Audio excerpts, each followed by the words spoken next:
Everything has changed for flagship OLED TVs in 2025. We're talking the top TVs from LG, Samsung, and Sony. They've changed how they approach things from pricing, focus and emphasis, and performance. So let's talk about the pricing, beginning with the LG G5, easily the most popular and in-demand TV right now. Pricing at 55 inches, $24.99, 65 inches, $33.99, 77 inches, $44.99, and 83 inches, $64.99. The good news is they stay the same, if not dropped a little bit in pricing. And then we get to the Samsung S95F. Knowing they're at a slight disadvantage, they actually dropped their pricing a bit more aggressively at launch. Beginning with the 55-inch, it's $22.99, $200 less expensive than the G5. When has that ever happened? Same with the 65-inch. It is $32.99.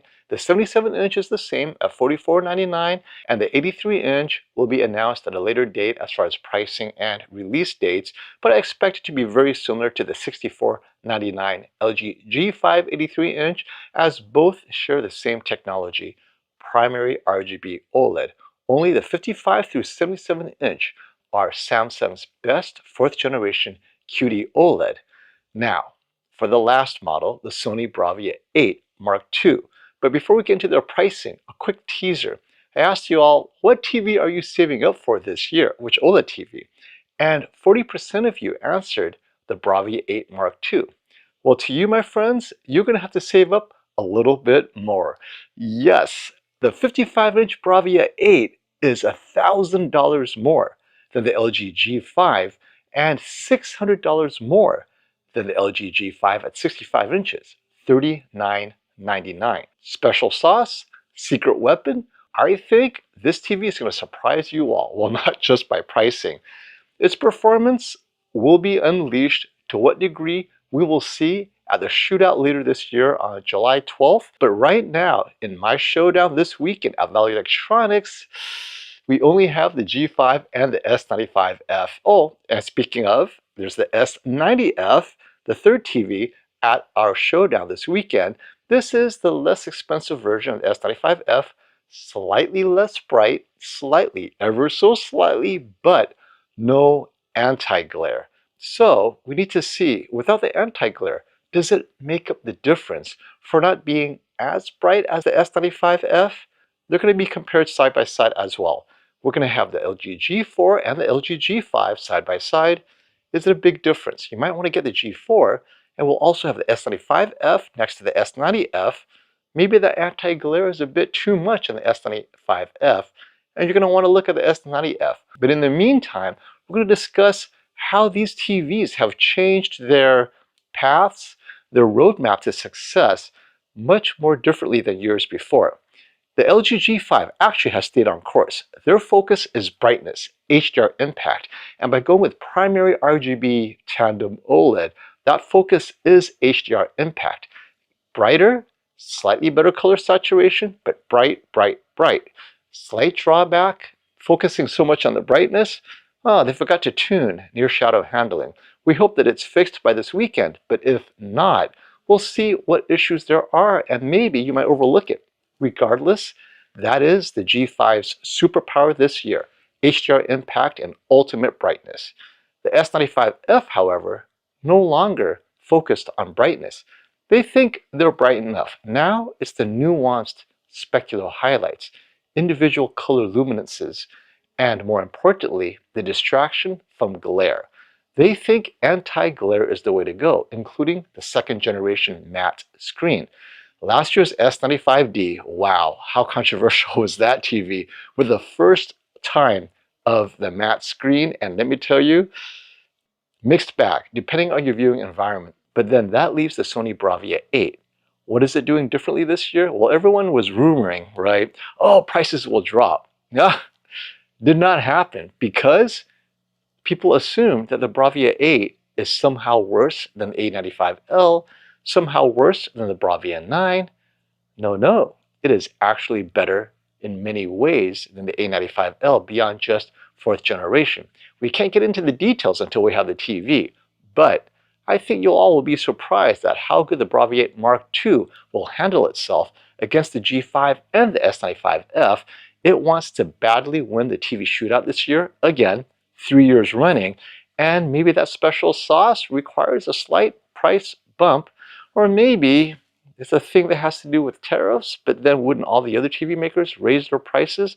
Or are they swallowing that price difference and giving you guys the savings?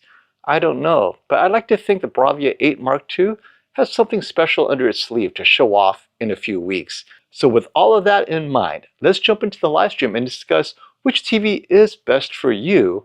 Is it worth saving up for the Sony Bravia 8 Mark II, or are you going to play it safe and get the G5, or dare to be impressed by the latest generation anti-glare matte screen on the S95F? Let's talk about it.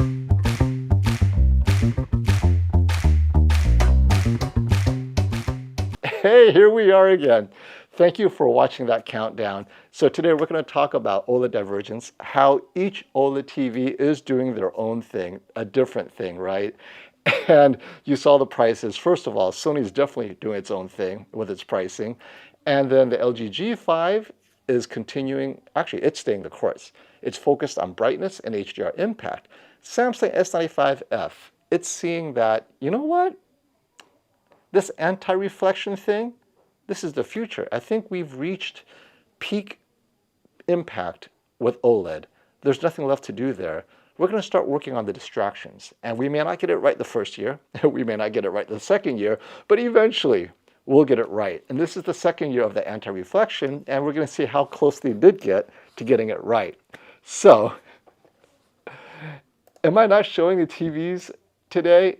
No, I am not. I'm showing the TVs on Saturday. Today is we're setting up the stage. So you guys have the questions and the requests on Saturday.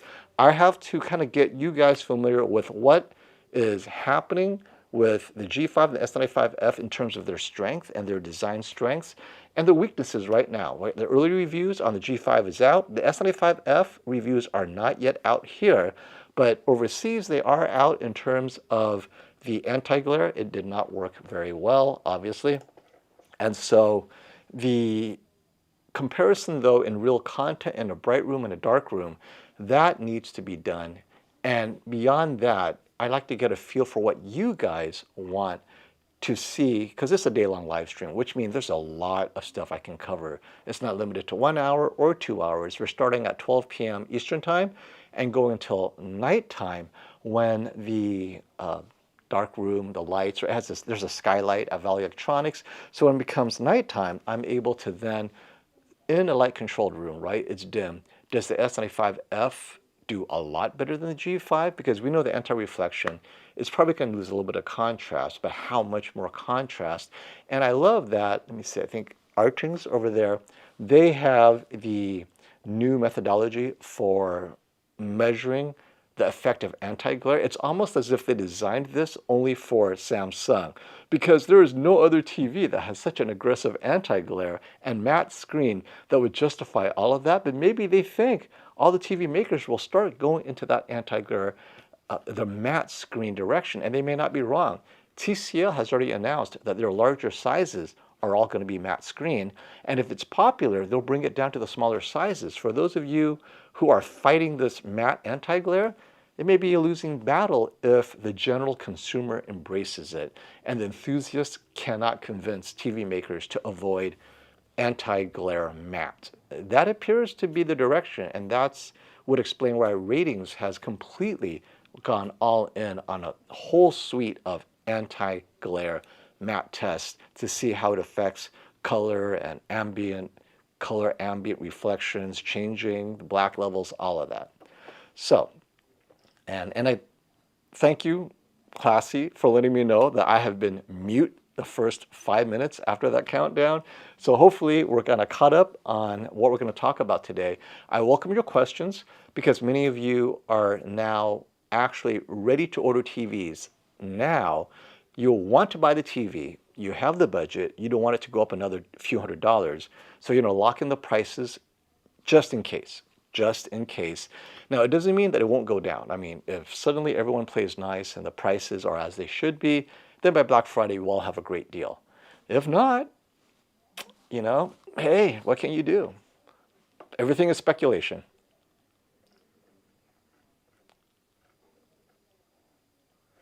All right, let's hit some super chats.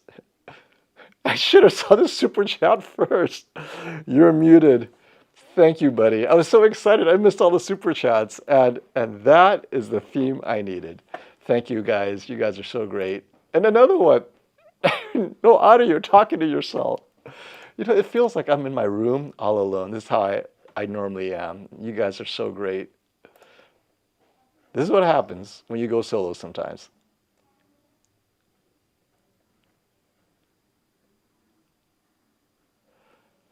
Okay, Max, thank you for the super chat, my friend. G5 on a tabletop stand, straight up and down or not? Color luminance and volume compared to QD OLED. Black issues G5 corrected or soon to be? All great questions. So G5 on tabletop stand, straight up and down or not? Clarify, I don't think I understand what you mean by that, but color luminance and color volume comparable to QD OLED. So this is a very nuanced question, Max, and this is why. If I put up patterns designed to show off QD OLED's maximum color luminance, you will see a difference. You will see that the color luminance of the G5 is slightly less saturated, but that's on that pattern. If I put real content, you may not notice the difference. I might not notice the difference, and that's critical. So what we're going to do is look for bright, vibrant content where it looks like it should be deep in the BT 2020 space, but the problem is there's not a lot of content that does that. I know that Classy spent literally months looking for content, and even then, he had a hard time finding movies that demonstrated that. I mean, we do have Spears and Munsell, so we'll throw Spears and Munsell on, and Stacey Spears specifically kind of put in colors that are in BT 2020, but they're like edge case in the scene. The entire scene is not like, oh look, all the colors are deep in BT 2020 that's not covered by P3. It's only little parts of that scene. And then when you look at those little parts, you're like, I don't know, it looks the same. And so that's the critical part, Max, is we're going to put high performance scenes from Jennifer Gala, from Spears and Munsell disc, from certain movies, and in a bright room environment, dark room environment, do we see differences that justify either going to QD OLED or not? So that's something you have to consider, because I know for a fact you put it on a meter with a pattern, oh yeah, hey, look, QD OLED, color luminance higher, and BT 2020, like 90%, whatever it is. But you guys don't watch that, right? You watch real content. So we'll talk about that and compare that for sure. But if you guys have movies that you are convinced is a vibrant kind of movie that will show this off, let me know and I'll take a look. But no, Super Mario Brother movie is not that. It is bright P3, and that's about it. Black issues on the G5, corrected or soon to be. So I know that there was a recent firmware update. We'll see. I will make sure that the TVs are all updated by the time we get there. And so Saturday we'll run another update before, and then, oh, Brian is here, oh, just in time. Let's add him real quick. Hey, Brian. You know what? Did you see what happened? Did you see what happened when you didn't come in on time? I was on mute the whole time, and they were super chatting me. They're saying, FOMO, read the comments. This is an audio fail. Like, oh, I forgot to plug in my mic properly. So at least the countdown was on mute. Is my audio okay? Your audio is fine. Oh, maybe you might want to go a little bit louder, a touch louder. Let me adjust you if I can. 1 second here.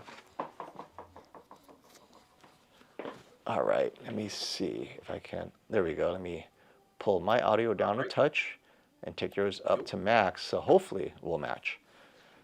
All right, and black issues on the G5 corrected or soon to be. So if it's corrected by this weekend, that's going to be great, Max. Hey, but if it isn't, well, first of all, we have to look at the subtle differences between the reviewers who have seen this.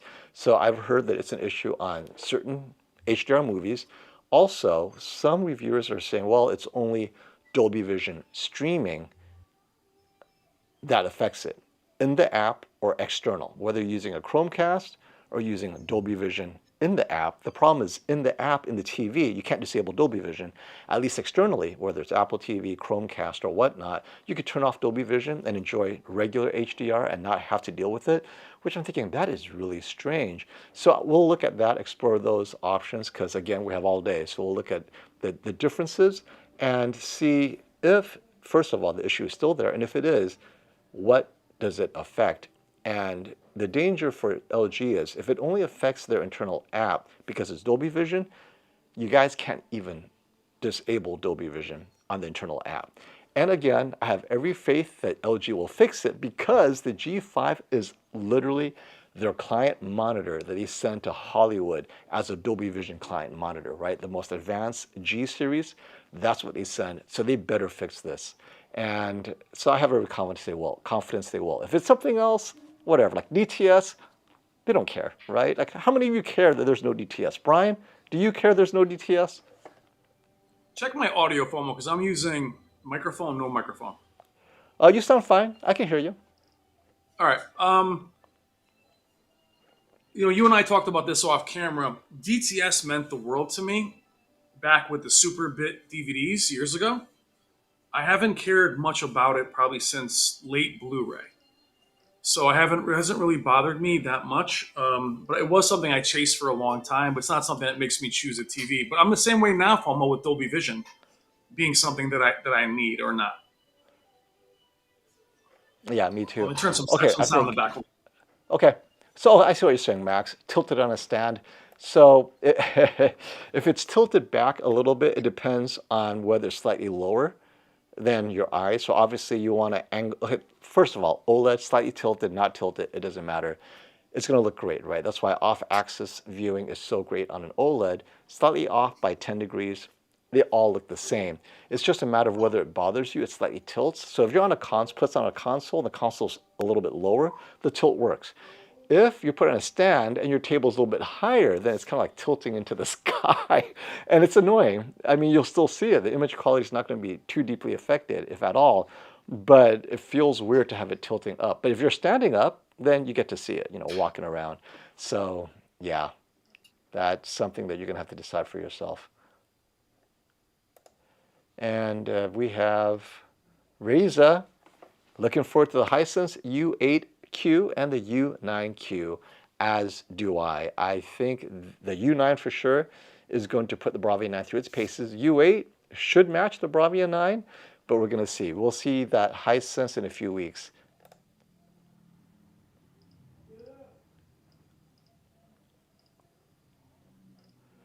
Right. But how's everyone doing? So Brian, are you okay? You got your audio up? Yeah, I'm just trying to. That's the mic right there. See if that sounds better. Oh, it sounds great. I can hear you clearly. Okay. I'm good. Hold that one. And so yeah, so about the stand Yeah, falling back like that is, I don't believe there's actually a official stand released for the G5 yet. So I think that's what happens is the G3 and G4 stand will have it lean back like that. Yeah, and I'm not a fan of the stand leaning back, but then again, if you have your console a little bit lower, then that works. So for TV makers, how about giving us an adjustable stand that you can tilt back? It costs a little bit more, and if you're going to sell the stand separately, okay, then when you charge that $100, make sure the stand tilts, for sure. So FOMO, for me, I don't know if you addressed this at all, but I find the way the TVs are positioned this year, right? So you have the S95 as the QD OLED for Samsung. You have 3 sizes available, but it's got the matte screen, which I saw that same video you saw from ratings.com about how they evaluated the glare, and it's very eye-opening. Then you have the S90, which has 3 sizes and then all these random sizes. It's glossy, but not the flagship. Then you have the G5 that kind of stands by itself and has many sizes available, but only a couple of them are the flagship. Then you have Sony with their expensive flagship with only 2 sizes. So I think this year there is so many different things you have to consider whenever you're purchasing something. There's not going to be one that's perfect, but having to literally say, I really want a Sony, but they don't have that size. But I really want the flagship, but I have the screen. Wait, But I'd love Brian. to So get a let me, Brian, let me pause you right there. KG. So now we know why the Sony didn't come in a 77-inch. Look at the 65 and the 55-inch. If that's what it costs, the 77-inch is going to cost as much as an 83-inch. So this is, I Wait, so it's see, only and wait, you're telling me it's only $500 apart from 349. The 55 and 65 are only that far apart in price. yeah, well, but they're both more expensive than the G5. The G5 is Yeah, 3,400 at 65 inches. yeah. And Well, the and you can't use 55 this. inch is 34.99. So what would the 77 inch be, like 5,000? You see, Yeah, and and you and can't even. Sony knows they can't sell a TV that large. I mean, that And that's expensive, why. that size. And that's why I thought it was interesting, FOMO, to release the prices now, because you're showing the prices now for TV that's not out, and the G5 just released.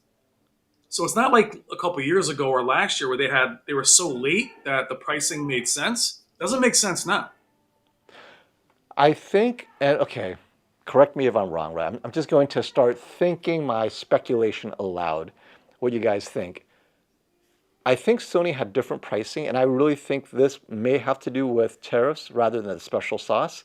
I think because they are a conglomerate that sells a whole bunch of stuff, not just TVs, cameras, equipment, and all their stuff is made all over the world, not made in the USA.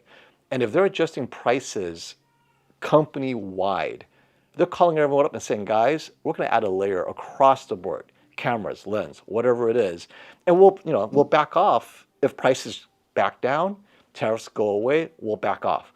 But if we don't commit to the right price now, we can't raise prices. We'll start No. high, and then suddenly it's a huge discount. So you can't have it both ways. You can't start at a fair price, then come back later. Oh, I'm sorry, I'm off. It's $400 more. Like Nintendo Yeah. refused to release their prices now. They're like, wait, and I've got people having their pre-orders canceled so they can readjust the prices. And like I bought a Yeah. brand new Canon PowerShot V1 just in case the prices go up, because $899. I don't want to be paying $14.99 for that camera, right? Yeah. It's not that good. But and Leo, you may have missed it. He bought the G5 now. Like he bought it over the week. He's like, wait a minute, I'm going to play it safe. I'm getting it now because I can afford it. Yeah. Right? I mean, well, in FOMO, that's going to be a real challenge for the Bravia 7, the Bravia 9 that are carrying over, and the A95 L77. Is that many of you last year, and FOMO and I talked about this off camera, are like, hey, I should have bought the Bravia 9 at Black Friday, but at least next year it'll be half the price. It may be more expensive. Actually, it's almost 100% certain it'll be more expensive, which is really crushing considering how good the Bravia 9 is, but it's a year old. And you could have got it last year for $300 or $400 off. That's going to be really hard. And this is really a dicey time for people buying anything. I mean, it's not just TVs, it's everything. Yeah. AJ? And look, Samsung's already dropping its, thank you, KG.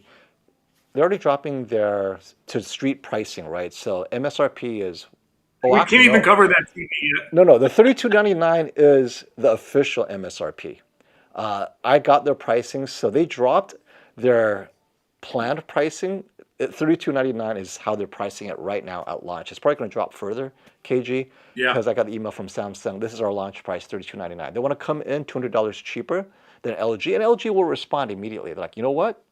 We'll be there. So just keep that in mind, everyone. Wait a few weeks, you might get a few $100s, up or down. I don't want to say either way at this point. Yeah. But it really is just a weird year, especially, we have these random matte screens, and you guys get a chance, check out Ratings' new video on those. That was very eye-opening, FOMO. Yes, How they it talked was. about how the contrast ratio. Now it's not by eye; it's measured scientifically, but it's going to make a lot of people think differently about making that choice. So it's tough. Okay, this is an interesting question, Jessica. Thank you for that super chat. I would say I often get repeat questions and I get better and better at answering it. This is one I've never seen before. I accidentally got pesticides on my LG Z3. I didn't notice it for a couple of hours. Well, I have to replace my TV. So you have two issues. Damage to your TV, replacing it because of damage. That's one. The other one is the pesticide evaporating in your house. So replacing your TV to get that pesticide out of your house is a different question. So you may have to replace your TV if Your pets, let's say you have pets, dog, cat, lizard, they will go around licking your TV and they lick the pesticide, obviously get rid of the TV. Now, kids too, they lick anything, right? But if that's not the risk, then you have the risk of, do you want pesticide odors coming out? I'll tell you this, pesticides and weedicides like Roundup have been shown to have a strong correlation with cancer, lymphoma, whatever it is. It's your health. It's a Z3. I know it. I say get rid of it. It's a great excuse. Buy a new TV, save money, get something cheap for now. I think that health concern for me is more so than the actual TV, damage to TV. If that's not what you're asking. Brian, what are your thoughts on this question? Is she asking about her health or her TV? And what would you do if you got pesticides on your TV? So Jess, I mean, you mean pesticides, like you were spraying something and it got on the display? Yeah, I mean, if you wipe it off, great. What if it's inside the TV, right? So I'm guessing when you said you just noticed for a couple hours that it must have eaten away a little bit of the coating on the screen.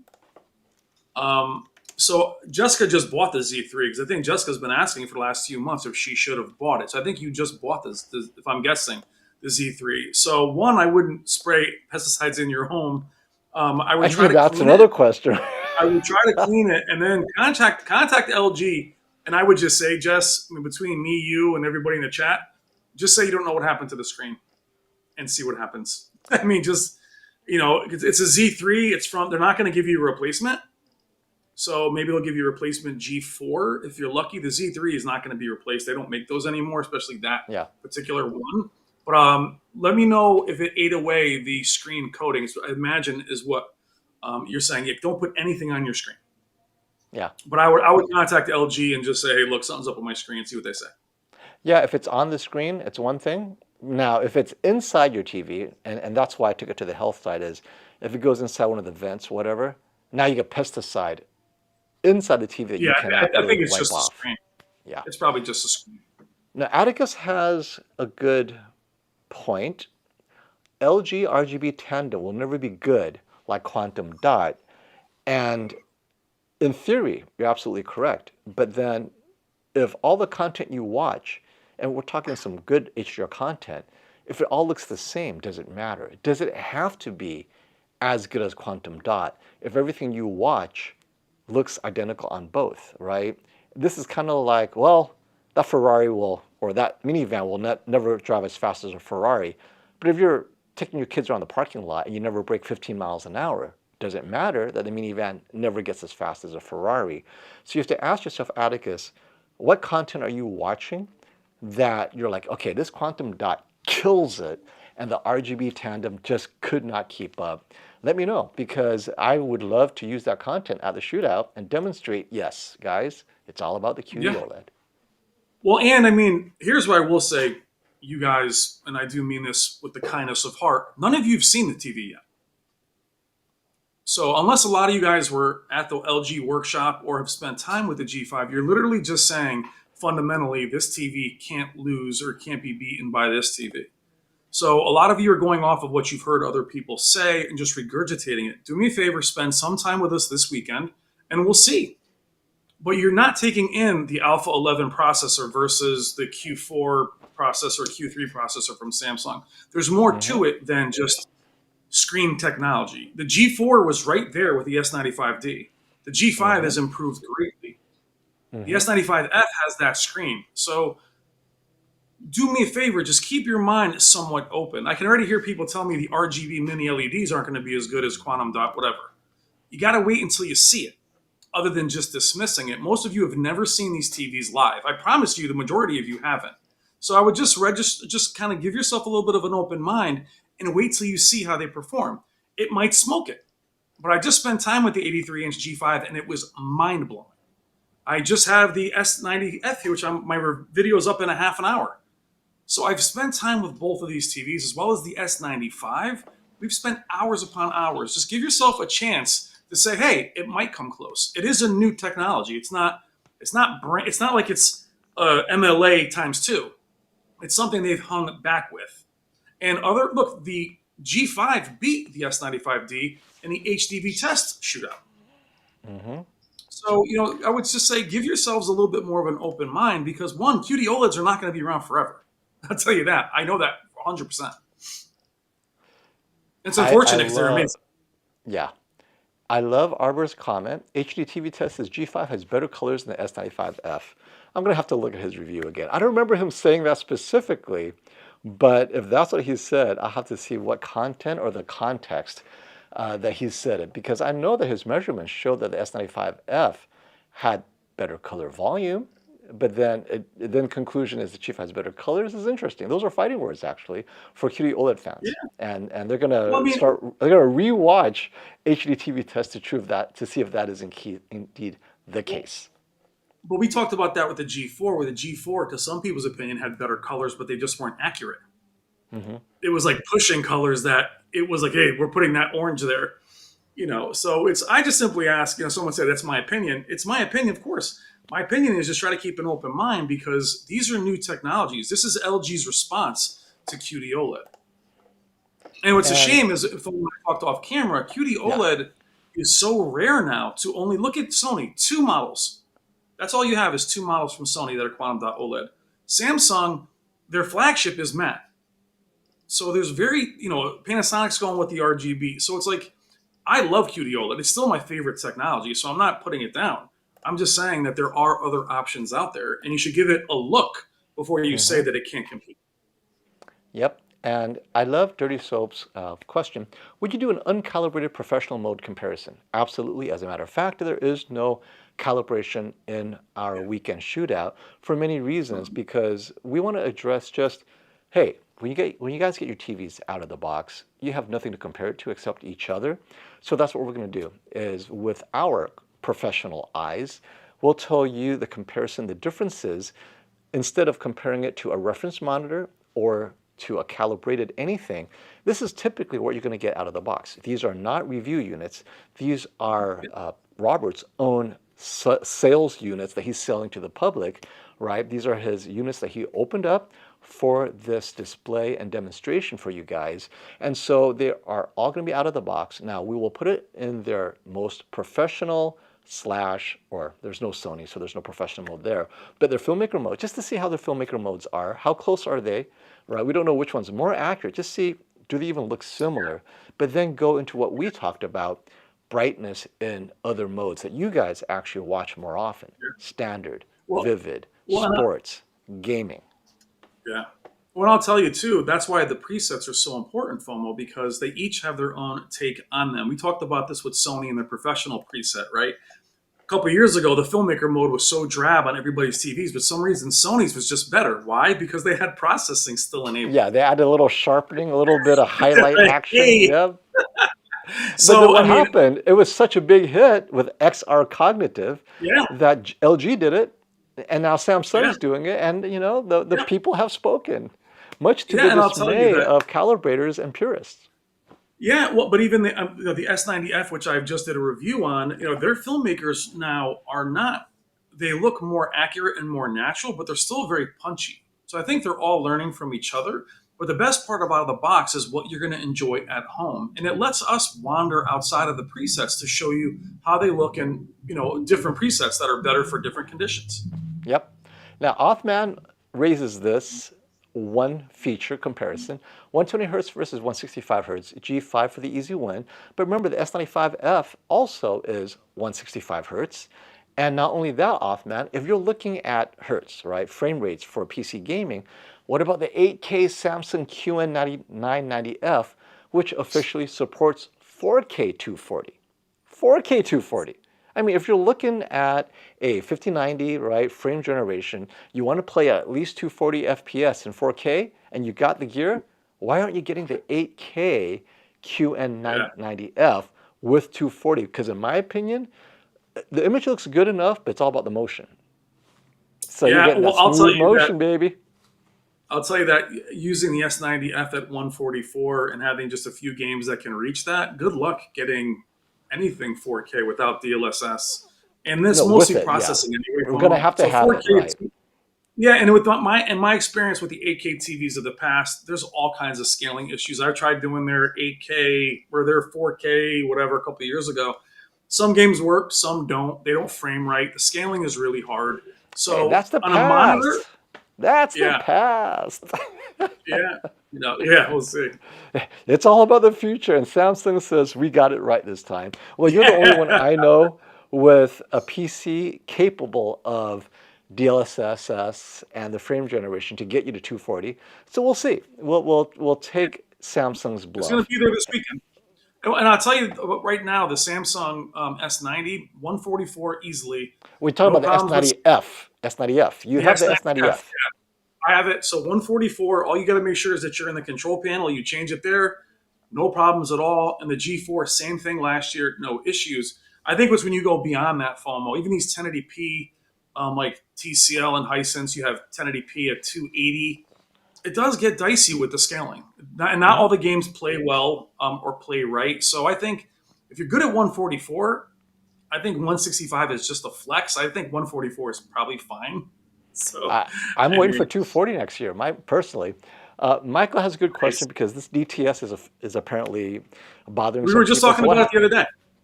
what happens when the G5 receives the DTS signal? Nothing. There are other signals. So the audio, when you get the audio stream, it comes in multiple formats. So it will take the format that it can process, Atmos or just basic 5.1, whatever it is. So if it comes in DTS plus something, it always has at least stereo. It rides on top of. So it'll, take the stereo, send it into through the TV. But honestly, the TV itself, you cannot tell if the TV is TV audio playing DTS or just plain stereo. It'll sound identical. Yeah. What happens then is when it sends that back out to your soundbar may have upmixing features that will allow it to mix it Yeah. into virtual whatever, right? It's not a big deal. And this is what Brian and I discussed is if your TV is your switch and all your source goes through your TV first, that's the problem. But if you have an AVR or whatever, send the source to the AVR and they will process the DTS. Yeah. But yeah, if you need the TV to be your switch and you need that DTS to go out to the rest of your system, you know what? The LG G5 is not for you, or just LG this year is not for you. Well, I don't think Samsung has it either. I I didn't see it in their don't know. specs. I don't think I people care when they didn't buy a see Samsung. I didn't even ask. it. They don't care Maybe about they Dolby do. Vision. Brian, go home and check. You got the S90F. I don't know.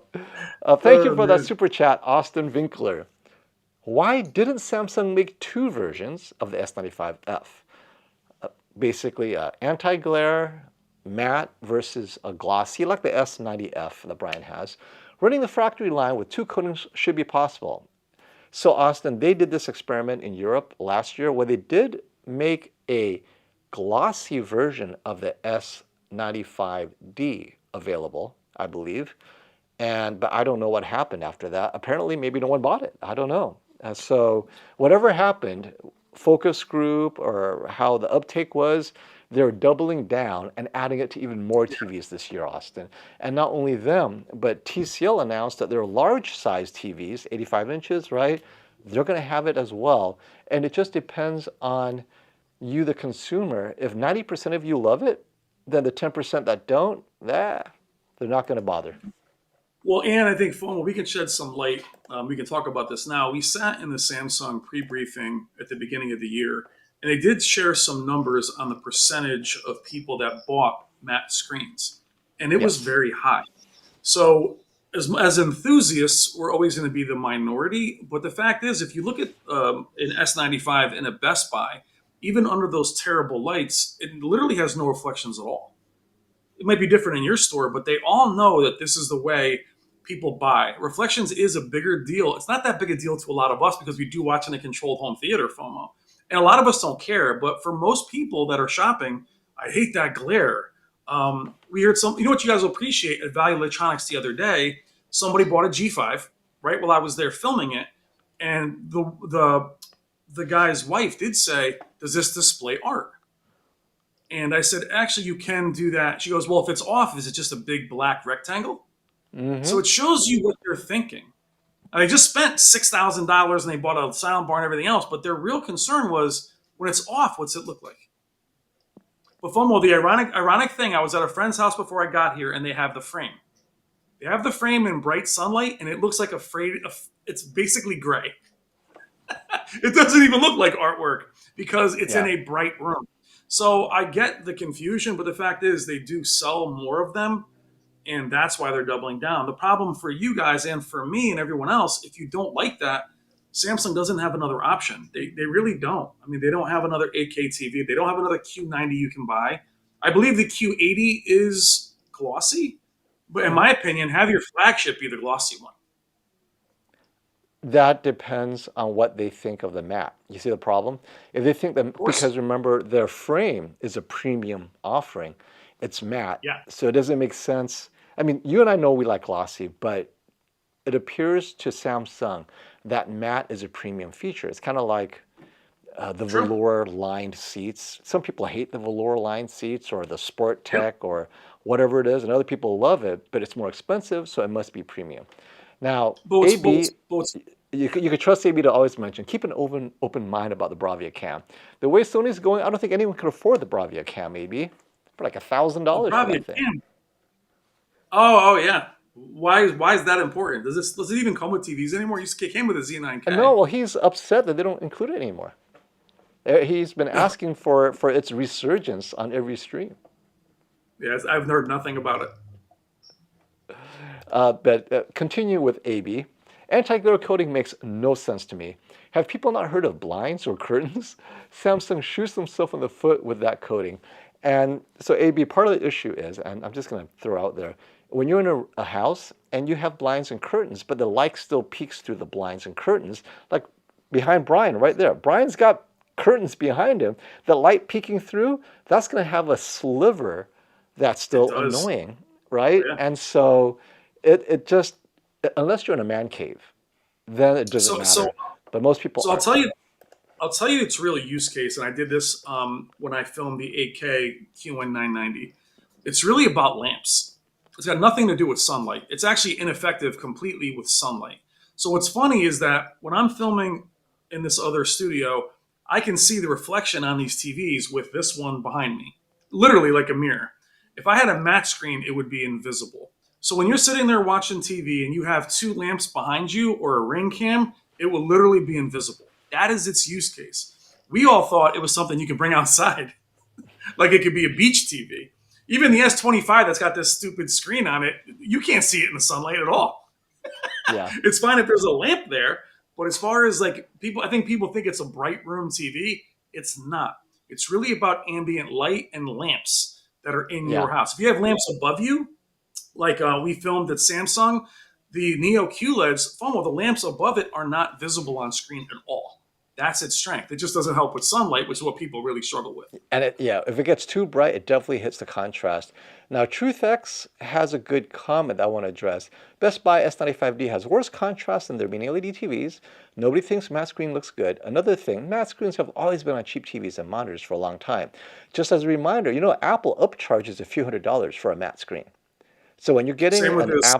Apple monitor, right? I mean, it's already expensive. That matte screen that they sell, it's like an extra $300-$400, $250.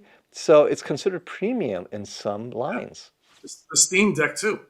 The Steam Steam Deck. Deck's has, but I disagree. The S95D, at least depending on my Best Buy, and I have some of the higher ones around here. It's the only TV that looks good in the store because you can't see the lights at all. And then you have the 8K flagship next to it, and it's a mirror. So I've shot many videos out there, and it looks like a painting on the wall, and it's bright Yeah. enough to fight the glare. You gotta take it to the beach. It's a beach TV.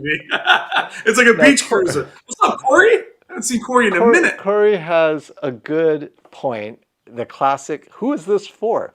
So active watchers like us, right, who really love what they're watching and they're looking at the colors, aren't got concerned with anti-glare, right? We will control our viewing environment to make sure it's dim, the glare's out of the way, right? And then you have normal consumers. Like you said, Brian, normal consumers include rich people. You have some pretty rich friends, and they're so proud when they bring you over to see their brand new TCL they picked up at Costco. And you don't have the heart to tell them, right? Like, do they spend this Yeah. much on a TV? So So who is this anti-glare for? So it's a lot. So it's a lot like phone when we talk about these lifestyle projectors, which I never even really heard that term before. But if you ask a projector enthusiast, they're like, "What do you mean light? Why would I have it in a room with any light?" Because they're so used to. Look, we've watched TV, all of us, in dark rooms for years. But I do understand when I'm watching a lot more TV with my family, I am in a brighter room. Nobody wants the lights off 100%.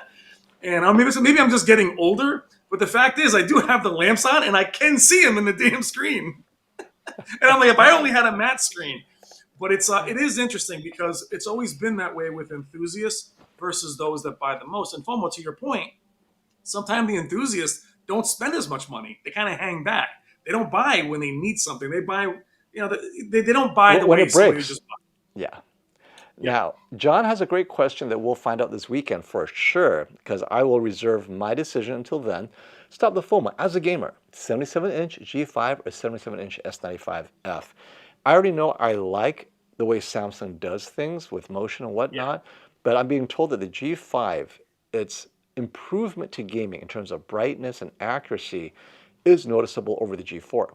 And, well, let's see. If it is Yeah. that good, then this year I'll choose the G5 over the S95F because for me, Yeah. the anti-glare isn't a big deal. I have a light-controlled room, and at Valley Electronics, we'll see both ways. We'll see it in the dark, light-controlled, and we'll see it bright, where it could be affected by losing contrast. And, well, Brian, I know you love the G5, so you've already made your Yeah. decision, but So, but it's not. It's I'm really not. hanging back and waiting until this weekend. Yeah. So it's really not that easy. I think when you have two TVs like the G5 and the S95F that are so close, now it's quality of life features. That's where Tizen comes in. That's where is NVIDIA important to you? Is Game Motion Plus important to you? If you're a console gamer, Game Motion Plus is a winner. I The love Game presets Motion are very, Plus, and that's yeah, and why the it's been my presets win for a while. Yeah, and the presets are very different on Samsung. You have a little bit more flexibility how you can change the image. Do you like the game optimizer or do you like their game bar? So there's more to it than 165 versus Or, 165. or it could be down to this, and I spoke to Classy at length about this. If you value HGIG accuracy, you have to get the G5. Samsung So just does not respect HGIG accuracy. Now, if you bring in a calibrator, they fix it up, fine. But if you don't plan to do that, then you got to accept the Samsung for what it is. So I'll tell you this though quickly with HGIG, the form of HGIG that's on the Samsung, this is what I love about it. You can enable it. It does look, I'm not going by any freaking charts or measuring it. It looks very accurate. What's good about the HGIG on Samsung is you can alter it. You can customize it. You can make it brighter. So you can take, it's very similar to the original one that's on the original preset for Samsung, but I like it because you can alter it.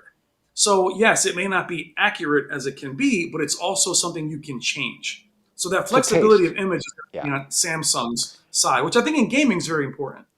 Well, you have the type A personality where they're like, look, I just want out of the box. I want a preset where I know it's the creator's intent. I don't want to question it. Get the G5. Don't even think about anything else, because if you get the Samsung, all you're going to hear is you're never going to know if that's accurate or not. You have no idea. Whereas on the I care less. G5, again, if that's important to you, clearly not important to you, not important to me. But some gamers, they're like, look, I can't afford a calibrator. I don't want to calibrate. I just want to know it. In this preset, that's the creator's intent, and I'll go from there. But we've also had so many freaking HGIG complaints where sometimes you see it really shining through where the image appears brighter and the sun really pops. There's times where it's doing nothing at all. Blame the So creator. it's You got to still a blame the different creator. thing. So Yeah. some games don't support it. So you could chase HGIG all day and leave it on blindly, and there's times where it's doing nothing. There's times you might want the tone mapping. On the G5, you can actually customize the tone mapping to professional, and you can pick where it clips. So they each have different strengths, but they are very different besides the fact that they're QD OLED versus RGB tandem OLED. Yep. And here's a bit. Thank you for the super chat, Alpine Sun. We're going to answer this question. A little bit of an irrelevant question. Hey, if it's about TVs, it's not irrelevant just because it's not OLED. I need advice. Which TV should I get? It's between the QM851G, which is last year's TCL flagship, and the U8N, also last year's Hisense. Specular highlight shadow detail. I'm in a rush because tariffs, get the QM851G. The U8N, slightly better accuracy and color, but the tone mapping is behind. The black levels are behind, as well as skin tones on the Hisense U8N, I think, is better, slightly better.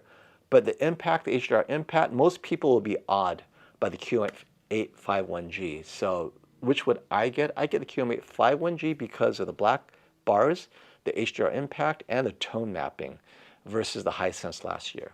So hopefully it's still on sale. Let us know what you end up getting, my friend. And Buddy Super Chat, thank you. I feel that a large number of people don't realize or don't care the screen is matte.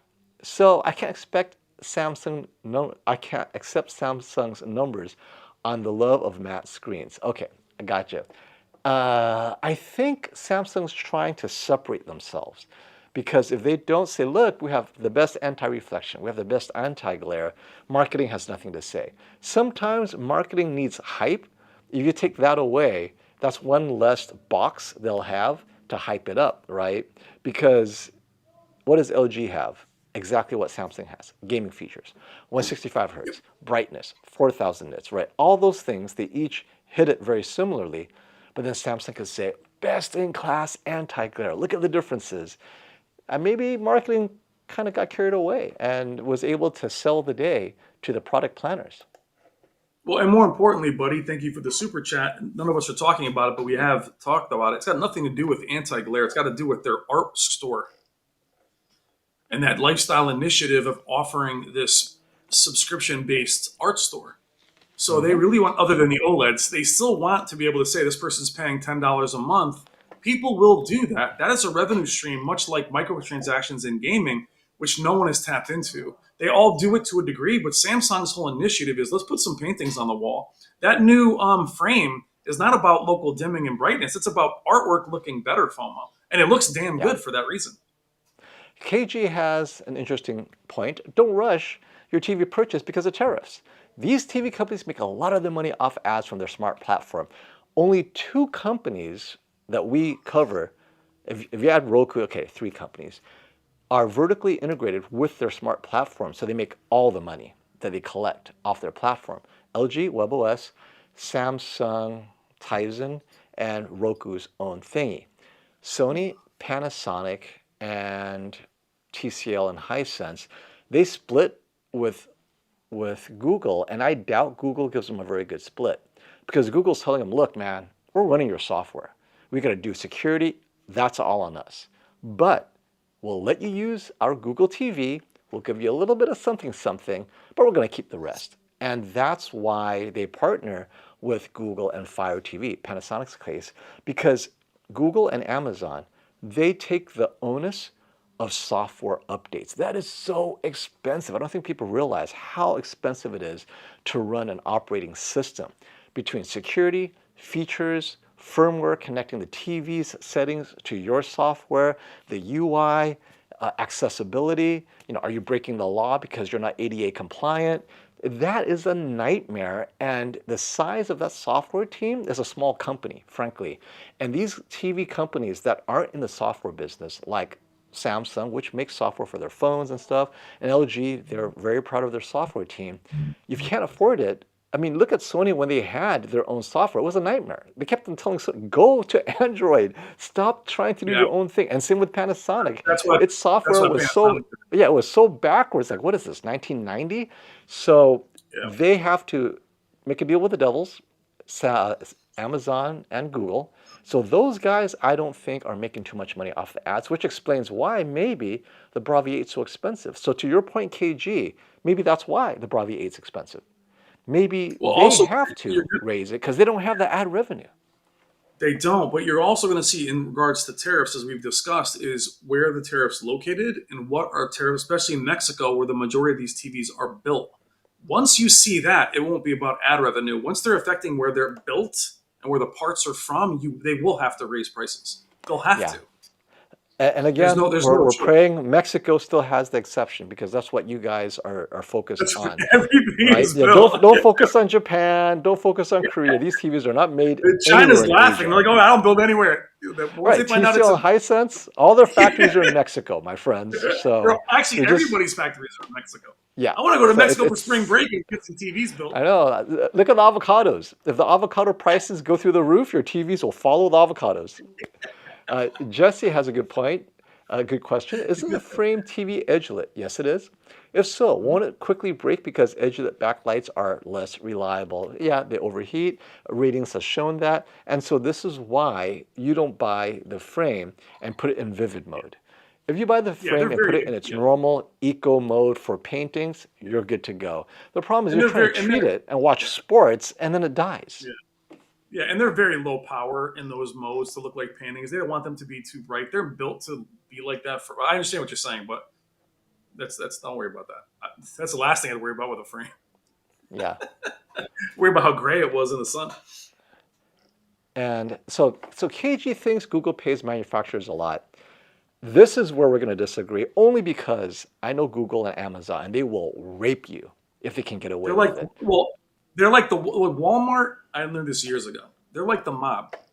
If you Yes, they don't are. go with what they do, they'll just not sell your products, and your company is dead in the water. I had a friend that worked at Schick Razors years ago, and they basically said, "Look, we're going to do this. You'll do it." Why do you think Costco has specialty treatment? Why do you think they have their own remotes and their own screens? They can Yep. dictate. They will So the dictate. manufacturers make very little on what is by Mm-hmm. Google or any of these big Google. Well, It's interesting. this is it's a game of chicken, KG. The TV makers are like, we can't do our own OS, and Google's like, so you want a deal? Because Google is like, I'm making billions, trillions on everything else I do. I don't need to put my Google TV, like Chromecast, psh, right? They don't care. They have so much money. And Sony's like, please, please take our OS. And Panasonic, same thing, please. And when they know they have you over the barrel, oh, they are going to take you for all you're worth. Anyone that's ever worked with Google, anyone, I don't care who you are, startup, whatever, Us, us, right? They have us, a bro. They want to team cut of that. lawyers They want to cut that will that ad find, revenue. they They will do keep on not care. reducing and reducing until you're like, look, man, I can't even open the can of beans because I can't afford the can opener anymore, right? Like, okay, we'll give you enough for a can opener. So do not even ever No. believe that Google pays anyone anything unless they have to. They will steal And your it's hard. ideas. They will do Yeah. everything they can. And then when they get caught, oh, I'm sorry. Here's $1 million. You- The other 100 no, million, no they'll one say, knows about. they'll Yeah, say, I am so fight cynical when it fight comes me to in those court. guys. Fight me in court. Yes, Oh, man. and you're welcome, Alpine Sun. Our Thank you for the advice. You guys are awesome. Yes, and you guys are awesome. Hey, speaking of awesome, you guys are awesome if you click like and spread this out, right? I apologize for the hiccup at the beginning. We cleaned it up. Brian is here. Everything is all good in the world now. And thank you for that super chat, Braden. But I didn't see your question, so keep on asking. As soon as I see your name pop up, we will answer the question if you have one. Otherwise, thank you for your generosity. And, you know, can openers ain't cheap. I thought about It it all right when you depends. said It all that. depends on the kind you want. In the 1600s, you could even make a can opener. Like, you know, can openers are very complicated things. No, You they get a aren't cheap. Viking can opener. My teeth. Yeah, exactly right. Hey, it's our good friend Taras. Getting Taras, the what's up? 82-inch G5 for the home, moving the 83-inch A80L to the bar. Wow. Got to be just like Brian. Yeah, you nailed it, right? Bring that First of beautiful all, Terrace, TV home. you just got the best bar TV in the world, by the way. Yeah, and where in your bar is an 83-inch OLED? Please tell me. Because you guys are playing Yeah. darts. That's a nice Yep. TV. That's amazing. It's a great upgrade. I'm going to have them side by side here, so I'll show you the difference. Damn, KG, why don't you just jump in? KG, you're Well, chilling. just in time for me to wrap up. Yeah, exactly. Oh, Jessica has a second super chat. I apologize, Jessica. Let me look for that. I may have missed it. Okay, here we go. Thank you so much for the follow-up. Okay, just the screen. I sent the picture and they didn't notice with the picture. What does TV coating damage look like? So, and I actually reached out to Samsung, LG, and Sony and asked them their team's advice about how to clean a screen. Because if you notice, no one wants to give you official word on how to clean the screen. I don't know why. They're afraid that they would get it wrong and you're going to blame them, but how do you clean the screen? And so the classic way is spray distilled water, make sure it's distilled. Get a super soft lens cleaner, like for glasses, order on Amazon. I get a Zeiss lens cleaner, like a big one, like $14.99. And make sure it's washed because sometimes straight out of the bag, there's particulate matter that's hard and may scratch your screen. So hand wash it, make sure you rinse it, whatever. Dry it now. Spray the distilled water, and you already know what a damage is, right? Because coating damage, you don't know if it's coating damage or is it just a fingerprint or is it oil spots or is it water spots. I don't know. There's so many types of coating damage. I really don't know what it looks like. Brian, do you have any experience with coating damage? Yeah. So Jess, if it's really eating away the screen, you'll actually feel it with your fingers. It is a chemical. So if you feel that it's rigid, just you're not going to mess up the screen by using your fingertips. See if there's any imperfections. And then Spomo says, clean off the screen, turn the TV off, and then see if whatever smudges are permanent. If you don't notice it and you can't tell, you're probably fine. Where if you could see, you put on burn-in tests, and you'll see that it's a different shade if it's eating away the screen. But if it's really damaged the screen, you should be able to feel it with your finger. But I think it sounds like you're okay if you're not sure. Hey, And Chris got some bad news, or delayed news. I pre-ordered the G5 55-inch on March 11 from LG. Last week I received a message saying my order was delayed and I should receive it by May 15th. Have you heard this or know why? Nope, it's the first time I heard Chris. Go ahead, Brian. So I have, it's really odd because for the first time, Robert has 83 and 77. Typically, it's no the 65, other way. no 55, right? No 65. Usually 65 and 55 are first. So I don't think it's an issue. I just think that the way look, LG just can't win. They will always shoot themselves in the foot. Right. Like last year, they had the best TV in the world in some cases, and they didn't have any. They didn't have stands. So it's nothing to be concerned about. I just think that the allocations are backwards this year. And obviously they planned it wrong. There's no reason for them to have 80. You guys in the chat had 83-inch G5s already. Yeah. So there's not an issue. It's just they must have planned it backwards, or they're having an issue creating them or getting them in and out. I don't know. They're stuck somewhere in a dock. That applies to me. That's why I don't have my 65. Robert called me to let me know that it's delayed. He won't be getting it until the end of the month, hopefully at the 65-inch size. And normally we'd have the 65 right away. Where if you look at Samsung, it's the other way. Samsung, we only have 65. Normally, Samsung would have a 77 already, or at least the 55. We love predicting the shootout. I know Brian and I predicted it, and we predicted it completely wrong, but let's try to get this year. Christian, what are your predictions for the OLED shootout? And Brian's like, G4, baby. And I was like, oh, the S95D is going to win it. Sony A95L, second year in a row. So, Brian, let's do it. What's your prediction? Early prediction. Too early prediction. Oh, my prediction is interesting. My prediction is going to be the Panasonic Z95B. Because I think what you're going to get with the Panasonic is you're going to get the brighter, you're going to get the RGB Tandem, but you're going to get their processing. And for a calibrated shootout, I think it's going to win. It's not going to have the edge enhancement that G5 now has. The S95D is dead in the water because F is dead in the water because of the coating. And I think that the G5 is not going to be as accurate. I think Sony's going to get hit this year for having the extra processing in their professional. I think it's going to be Panasonic this year. Well, I'm going to go with a dark horse and very expensive Lexus Bravia 8 Mark II. Bravia 9? Bravia 8 Mark II, baby. You're going with Sony?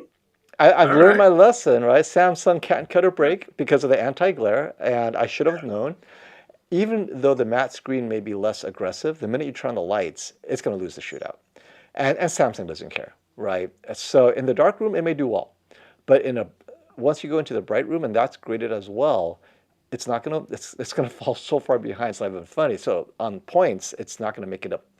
But the Bravia 8 Mark II, I think being glossy, similar to the G5, but being QD OLED and being accurately bright, it'll be down to the Yeah. Bravia 8 Mark II and Z95B. I think those will be the two finalists, or the highest The two Bravia scoring. 8, well, and I mean, again, we did see the Bravia 8 Mark II, and I saw it at a separate event. I think, Fomo, you probably saw it in LA the same way I saw it. Pretty amazing. But again, what it was competing with was the G4 and the S95D, not the S95F or the G5. Yeah. And this is a great super chat. Thank you, Waterfalls. Owning OLED has ruined me, as us all. I used to Me too. not notice blooming and uniformity. I can't afford my elevated tastes for my next TV. You're allergic. U8N versus QM8. Is that closer to OLED? And surprisingly, on axis, the QM8 is close, Brian. You saw that M wave. How many people on axis? Wait, is this OLED? And then they walk 2 steps. All right, it's not OLED. So Yeah, when you're on axis, I think it looks good. Now, yeah, off axis, that's been the difficulty for these mini LED TVs. Off axis, you could tell you lose saturation, you lose contrast. But on axis, in most content, it actually looks very good, very close. And yeah. it's go ahead. I'm sorry because I mean, even seeing these new TVs from all the manufacturers, the minute I come home and even turn on the A80L, it's evident. And now having a QD OLED in the studio, surrounded by LEDs, it's just not. It's not close. I mean, you have to brute force it with size. So I'm saying if you're going to go up, just get it. It better be much larger than your previous OLED, and you'll be happy. But if you're going same size, a B4 will beat almost anything out there. Yeah. It's that micro contrast and the black levels and the color, and it's just it's hard, man. I feel your pain. Why do you think I'm stuck at 83? I would have gotten 85 years ago. I won't do it. Hey, Russell, thank you for that super chat from London or England, sorry. Could be anywhere in England, right? I had Samsung head office ring me and tell me they will not tell end users which type of OLED is in their TV. I asked because WOLED gives me headaches. Unbelievable. Yes, Russell, that is their policy. This is why you watch reviews. Samsung wants you to think all OLEDs are the same. And this is why we believe they're getting ready to transition out of QD OLED. This allows them to just tell you, oh, it's an OLED. I don't know what you're talking about. QD OLED? OLED is an OLED. What does it matter, right? It's like, 89 octane, 92 octane, the car goes. Put in some fuel. What does it matter? The car is still going forward. It's internal combustion. And that's what they're trying to tell you. Gasoline is gasoline. OLED is OLED. QD, they all look the same. And this is especially, it's already started this year with the 83-inch. 83-inch is primary RGB. They wouldn't tell you that it's not QD OLED. It's on the No. S95F 83-inch. So, yeah. So Wow. I said this to you. I said this to you yesterday, and I got freaked out because somebody said in the comments that the S90F wasn't QD OLED. So I broke out the camera phone and I got it. I looked at the pixels, and I looked behind me and I had the same scene on the A80L, and they looked identical. But once you got the camera up to it, you can see the pixel structure. You can see the blue on the QD OLED. But I think their argument is, look, OLED's OLED. And for most content, it will look that way. It might even be the same brightness, but there are pretty big differences. I just think it's disingenuous to say that it's not a different number. Now, when we talked about the end of the numbers, the FXZA, when you go into About on your TV, it'll say that. That's your QD OLED. But it's a shame that you have to look that deep into it because most of you can't do that until you're home. And, well, Brian, you're being called out for not growing with the times. Brian's too stuck on So, small yeah. OLED TVs. He needs to go big. Clear that wall So for a it's funny. 116-inch Hisense RGB Yeah. mini LED that's coming in 6 weeks. So you're not wrong. I'll tell you this. You're not wrong because if you guys know us for a long period of time, FOMO was the 55-inch, 65-inch. Actually, almost every freaking TV reviewer, other than Brandon, oh, yeah, 55's fine, 65's fine. A couple of years later, everything freaking FOMO recommended was 100 inches. Someone's like, hey, I need something for my kid's room. He's like, I'll get a 100-inch U8N. So I got you. I do understand, but I don't think you guys understand how big 116 really is. The 115 at Value Electronics QM8 was so big it looked ridiculous. So even in this room, it would look absurd. It would actually almost hit the ceiling. That's how ridiculous it is. And I'm all about it. Yeah. So high def, hey, if you guys don't check out the news, you got to check out high def. He will give you TV news.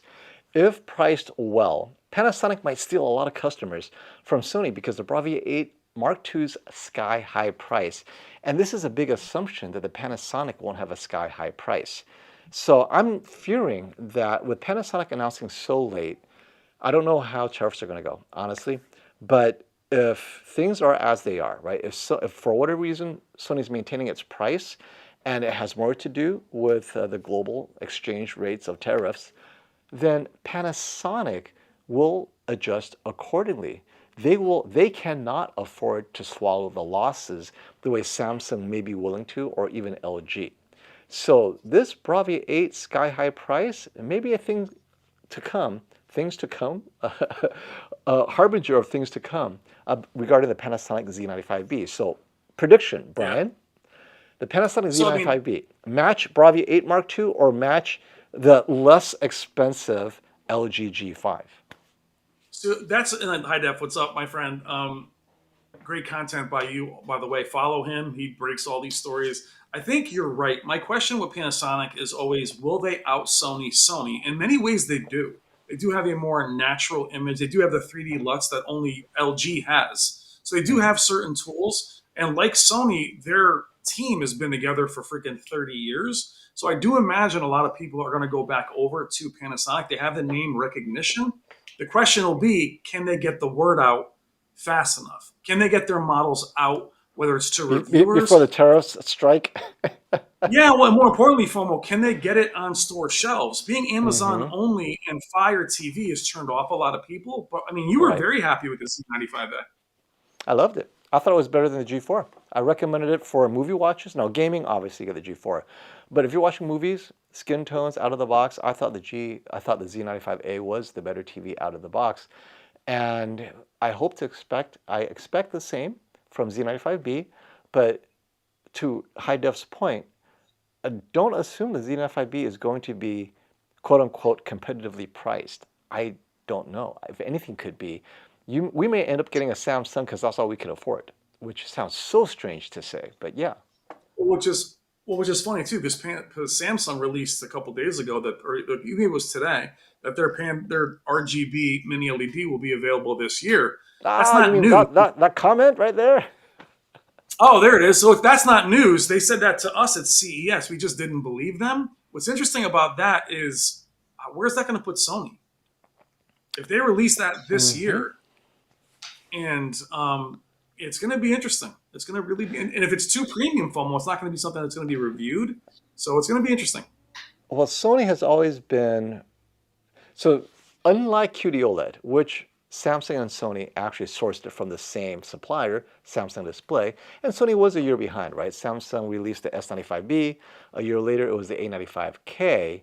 And this is very similar, right? They're receiving RGB, micro LED, mini LED, and then the following year, Sony will release theirs later in the year. I think being a year behind is okay.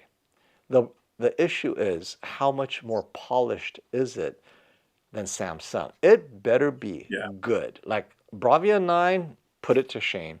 Or give me something that the Bravia 9 cannot do, which is 100 inches. Release 100 inches. Let's see what happens, Yeah. right? That would And work. but I think that's where they're going to bump into TCL, that vertical integration, that ability to pivot. You think that they haven't already pivoted past 115? That's why I don't think you're seeing a 115 new QMA. I think they definitely already have one bigger, and they already have an RGB mini LED themselves. So it's Yeah. like it's really mini LEDs are moving way too quickly. Well, I'm gonna have to Well, wrap it up because I have a video airing in a few minutes. oh, perfect. We'll head over there. I'm going to wrap it up too. I think an hour is enough to promote and hype our Shootout, live stream, Yep. Showdown at Val Electronics this spring. To finish your question, Yeah. Reap, do I buy the S95F at 77-inch with my limited work discount or wait for the 75-inch RGB mini LED this summer? I guarantee you that'll be closer to $10,000. Go get the 77-inch. It's not worth the 75-inch RGB. Wait And I 5 years. They'll make it yeah. awesome. And FOMO, you talk about like first generation technology. The RGBs are going to be pretty buggy. I think initially, I would imagine they're going to be. Yeah, I think, I think it's. I would say, and it's smaller. I would not get it. I mean, with that TV, I think you got to go big FOMO. You got to go 85 with that at least. And I think this is the perfect message to end our stream. Thank you, everyone. This Saturday, April 12th, 12 p.m. Eastern Time, Russell says, I bought the LG and told Samsung to stick their TVs you know where. And until next time, my friends, stop the FOMO. See you in our live stream Guys, Saturday. check out my, hold on, guys. Go over to my channel. I have an S90F review up in 5 minutes. All right, I'll be there. All right, Thank you and good night.